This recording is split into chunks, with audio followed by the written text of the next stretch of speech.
Bo'ldi, ishlamaydi. Faqatgina pult ochadigan bo'lsa, undan keyin ishlaydi. Yangi Cobalt'imizga, mana bunaqa yangi versiyasiga avtozapus funksiyasini ishlatib berganmiz. Cherez start stop. Qutlanganini 3 marta ketma-ket bosib yuboramiz. Avtozapus funksiyasi ishga tushadi, zavod qiladi. Rovno 10 minutda o'chadi. Agar pechkali yoqib qoldiradigan bo'lsangiz, pechkali ishlab beradi.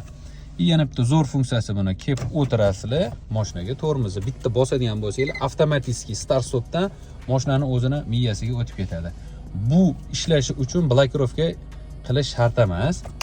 O'zini shtatniy pultidan pultni bossa blokirovka bo'ladi. Bo'ldi, ishlamaydi. Faqatgina pult ochadigan bo'lsa, undan keyin ishlaydi. Buni quplab qo'yamiz, ishlamaydi. Hech kim kelib sizni mashinangizni olib keta olmaydi.